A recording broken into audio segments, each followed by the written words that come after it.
Well, Jake, also at this time, you're doing John Arezzi's Far East tour. You're working for WWN, Big D in Texas, the WWA. You're scheduled for a return to Japan, and apparently you're drawing some really, really big crowds along the way for a lot of these organizations. Absolutely. Are you getting burnt out with all this traveling, or how do you feel about it? No, gosh, no, it was easy compared to what I did in the WWF. Really? Oh, God, yeah. So let's give the fans a little context here. He had to go to like Australia and like Yeah. Manila and places like that. Singapore. And then not to mention what he's doing in America. He's bouncing Yeah. coast to coast, Texas, Pennsylvania, all over the map. But he's like, nah, no, this is way easier than the WWF. It was, man. So, man, that is pretty telling. It was. Well, again, you're not neither of the big promotions, but you are drawing these big crowds, and apparently you worked some absolutely unbelievable matches along the way with Cowboy Bob Orton for WWN. Yeah. And you're getting remarkable heat with what you're doing in AAA. Would you say that you were feeling professionally satisfied at this point? Yes. Yes, I was. Before we move on, I don't see us ever talking about this match again, so let's just chat about it real quick. At the time, Bob Orton Jr. is 42, you're 38. And I mean, according to all reports I've been reading about the whole thing, you guys absolutely fucking tore the house down in this match. Yeah, we did, man. You remember the match pretty well? Oh, Bob? yeah. Oh, yeah. I remember why, too. Why? We were working for whatever it was called. It was Jim Crockett's who it was. Okay.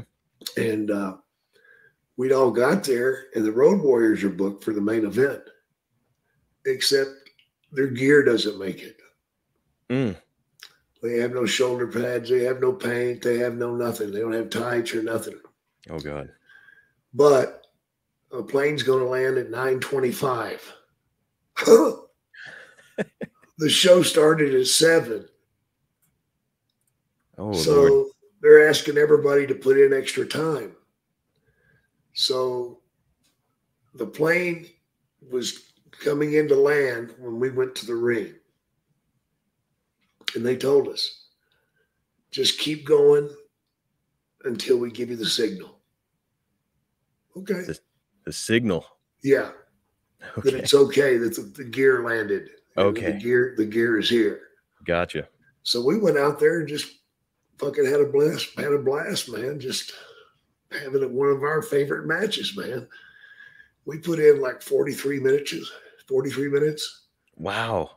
You know, and we were ready to go for an hour and a half. It didn't matter.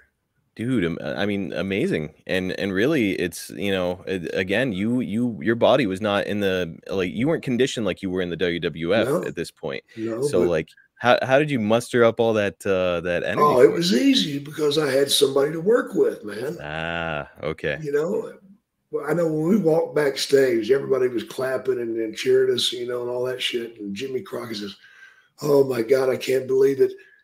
I haven't seen a match like that in 20 years." And I looked at him and I said, "Yeah, you know why?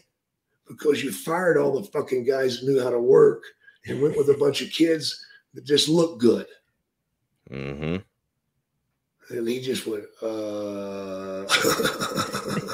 which was the truth. It was the truth. He killed his own fucking territory, man. Yep.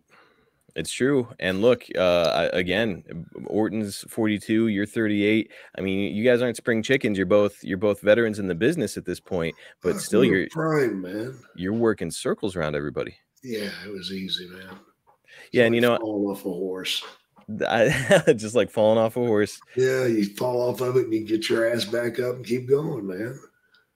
Well, and look, you know, I say that you're not spring chickens. You know, Conrad is famous for referencing AJ Styles and his age all the time. I think AJ is like 44, 45, something like that, and at the top of his game. So really, age is really just kind of a number in this business. It is a number, man. Depends on what you've done to your body and how you're taking care of yourself. Yep.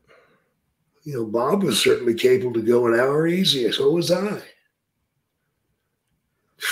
Why don't you think that Bob got another opportunity in one of the big people promotions? were scared of him? For what? When he drank, he got pretty wild. Ah, okay. I gotcha. That's his business, though. Well, now you yourself, again, you know, we said it, you're drawing these big crowds, and you said you're making some really good money along the way. At this point, is there any hope in your heart that you'll get back to WWF or no? I didn't care at the time whether I did or I didn't. With the money you're making and the reactions you're getting, it wasn't on my mind, man.